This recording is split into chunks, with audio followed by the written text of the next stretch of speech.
know what? About mass shootings and everything like that going on. That didn't really start, really, until, after 9/11? I mean, there might have been a couple before 9/11, but I don't really remember hearing anything about anything like that before 9/11. Before the government decided, you know what? We need more control of the people in this country. And these people, they're willing to give up their rights and give up the control.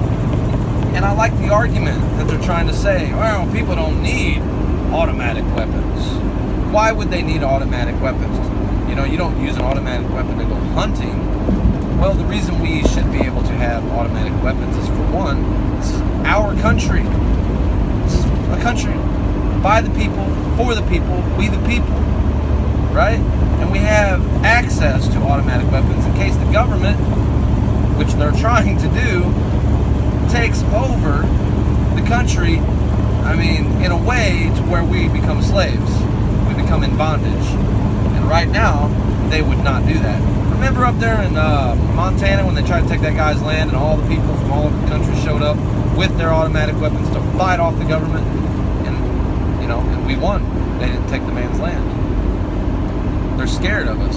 There's 400 million Americans. Every one of us has access to automatic weapons. And not only that, but I'm pretty sure the American military wouldn't want... I don't think they're even allowed to hurt American citizens. I think there should be a law against that. I think there is. They're not wanting to hurt their families and their relatives, their cousins and uncles and sisters and brothers. They're not wanting to turn on America.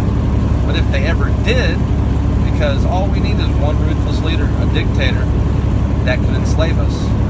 America is free because of the guns. We're not just free because we're free. We fought to be free, and we have to fight to stay free. Right now, we don't have to fight because they're scared. We run the country. We vote for who we want to be in office, the politicians. We vote for who we want the president to be. And if we ever figure out that the system is corrupt and crooked, I guarantee you that we can correct it very easily. But I think we need to keep the automatic weapons. I think a lot of the stuff that they're doing, a lot of this false flag bullshit, it's fake. Even Donald Trump calls it out fake news. A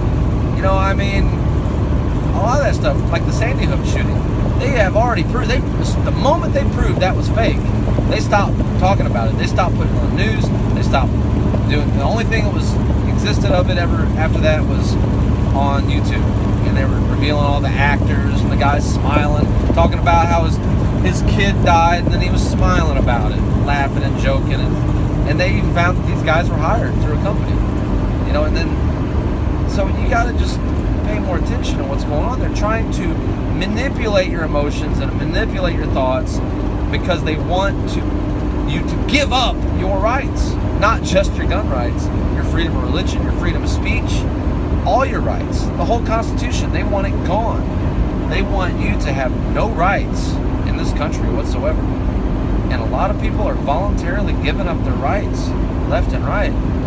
There's too many Americans that are like, yeah, get rid of the Constitution. Man, they are already brainwashed. They already lost. They don't understand the rights that gives them. We need to fight to keep those rights and quit being so stupid. You're going to really let the media... they put this stuff in television shows and movies and books and magazines, and they put this stuff everywhere, trying to slowly mold your opinion. Remember when they started doing the gay marriage thing? Remember when that started? Everybody was against it. Put on a few TV shows and a few movies, and boom, everybody's for it. It's like, that is how weak-minded the majority of the people in this country are. And the reason they are is because they don't know God. When you don't know God, you are molded by the world and not by God. You're being brainwashed left and right by anything and everything that's around you, your surroundings. And then, not only is the TV and the media helping to condition you, but it's conditioned everyone around you to where you have conversations and you're like, I think, what was the one that really got gay marriage going? Oh, love is love. I believe everyone has the right to love. Well, you know what I say about that? I have guy friends I love dearly, all my heart, you know? But I don't feel the need to fuck them or marry them. You know what I'm saying? I can shake their hand, hug them, high five them, hang out, give them money if they need it, help them, you know? Same with women. A woman can love a woman. She don't have to have sex with her, you know, or marry her. It's ridiculous. You can love. Sex and love are not the same thing. You can love somebody. You can love your kids, right? You love your dog. You love your house. You can love things, and all love is different. But marriage, the whole institute of marriage, is ordained by God. It's the joining of man and woman together spiritually. A contract, you get married in the courthouse, that marriage don't even count. That's just a contract, a piece of paper, like they say. When you get married in church, God is involved. And a threefold cord is not easily broken. So, if you want to know why your marriage ain't working or why other marriages aren't working, it's because God ain't in it. You got to have God in your marriage. The whole marriage has everything to do with God. Not a piece of paper. It's a spiritual union. A man and a woman. God would never spiritually join two men. Not going to happen. He's against it in every way, shape, and form. Sure, he gives us grace. We're saved by grace, saved by faith, but he's still against certain things.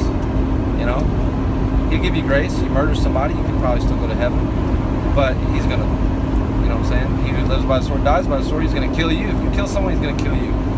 You know what I'm saying? Everyone, whether the police catch you doing something bad or not, God knows, and he will punish you and give you exactly what you deserve. No matter where it comes from, you'll get it. And that's what people don't realize. People want to cheat on their spouses, thinking, oh, there ain't no way I get caught. You know what? I'm 41 years old. Everybody I've ever known that's ever cheated on anybody has gotten caught. Every one of them. It doesn't matter. Sometimes it takes a few years, but they always get caught. So no matter how slick you think you are, or how smart you think you are, God is smarter.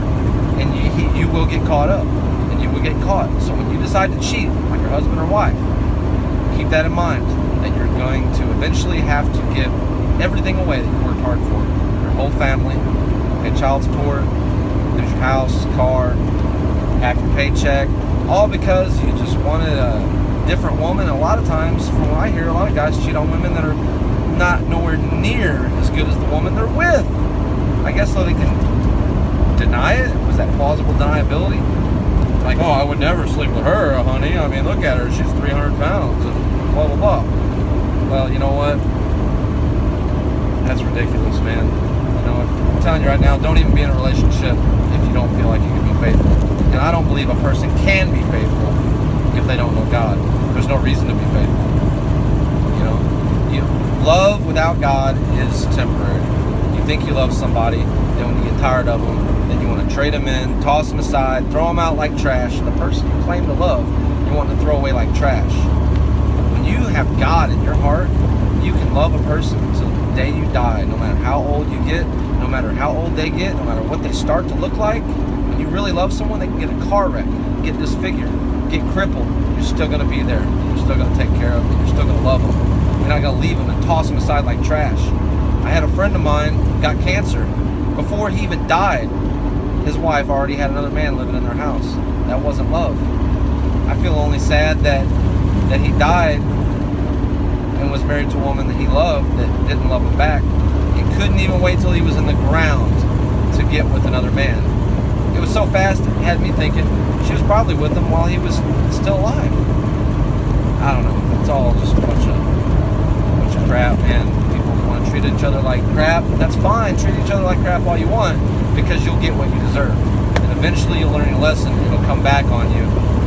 And I have a feeling eventually you'll stop doing it. But you got to lose everything in your life? What all has to happen before you learn your lesson? When you were a child, what had to happen when you were a child before you finally learned your lesson? How much punishment can you take? Some people, maybe they just love punishment. I don't know. The wrath of God is real, and I would avoid it if I were you. Treat people good. Be blessed. Those who bless abundantly are blessed abundantly. Bless everyone you can.